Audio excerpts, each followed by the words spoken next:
Et Thierry, qu'attendez-vous de votre présence à Esperanza?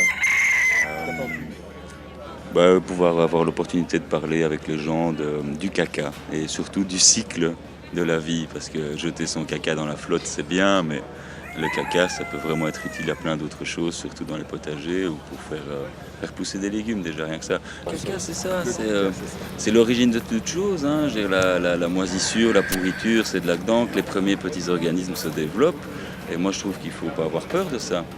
Tu vois, il faut s'en débarrasser dans une toilette à chasse d'eau où on tire, ça part, ça disparaît, tout le monde oublie. Oui, d'autant plus qu'on consomme des litres, c'est abominable. Donc quand on voit le prix de l'eau et les ressources, je veux dire, qui s'épuisent, c'est vraiment stupide de notre part.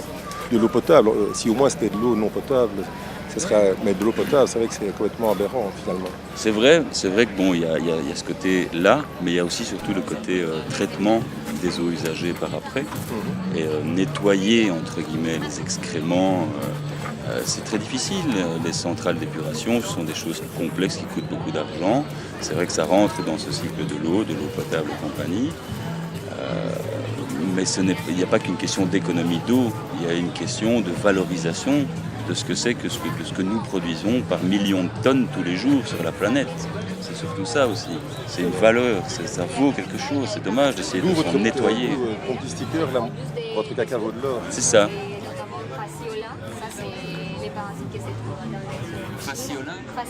On me disait, oui, mais j'habite en ville, qu'est-ce que je fais de mon seau? Il n'y a pas de jardin, rien. Je rêverais d'une ville, tu sais, on fait bien la collecte des poubelles, et puis on a fait la collecte des PMC aussi. Maintenant, il y a certaines villes comme à Ottigny, Louvain-la-Neuve, à Liège, je crois aussi, qu'on fait la collecte de biodégradables. Donc, il y a un troisième sac plastique où tu mets tout ce qui est pelure de légumes, déchets de cuisson et compagnie dans des biodégradables. Donc il y a 3 types de collecte. Pourquoi pas un jour la collecte sèche, tu vois, qui est un camion, tu poses ton seau, hop, on renverse. Biodégradable.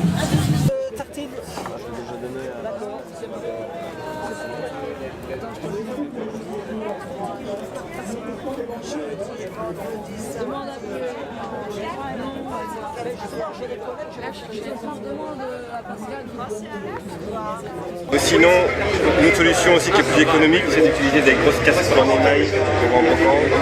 Donc régulièrement, c'est ce qu'on fait avec des casseroles qui font 30 litres. En général, pour une famille, une petite semaine, c'est minimum 600 de changer. Un seau de 30 litres, il faut changer une fois par semaine au moins. Faire ce genre de choses, voilà, on va se retrouver avec une surabondance de parasites. Et puis moi, je ne fais pas confiance dans la manière dont les autres vont faire leur caca et vont mettre ça aussi. Vraiment, si le compostage est bien fait, il y a le compost chauffe et tous les parasites disparaissent. Ah, la chaleur même du compost. Ça monte à 60 degrés facilement.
Ça va de pair évidemment avec ce qu'on appelle le compostage.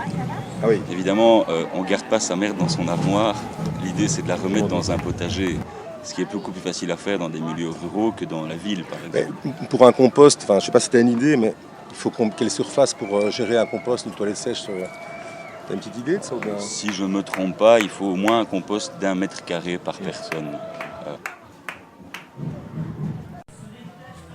Le problème, c'est qu'il reste quand même une saturation des nitrates et des phosphates dans la manière dont on traite les eaux usagées qui sortent des toilettes. Et ça pollue les rivières et ça finit quelque part dans les océans aussi. Et ça favorise le développement des algues qui étouffent les rivières aussi. Tandis que remettre la terre dans la terre directement, ce que l'on produit avec notre postérieur, on fabrique du humus, ce qui veut dire que c'est rééquilibré naturellement. Il n'y a pas de saturation en nitrate et phosphate parce que les réactions de compostage en elles-mêmes n'ont pas besoin d'être filtrées, elles sont transformées. C'est ça qui est très différent. C'est dommage d'écraser de si jolies fées.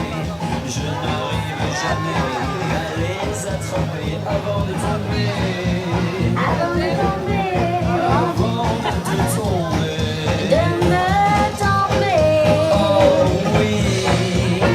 Ah oui, laisse tomber.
Ils ont pas dit merci.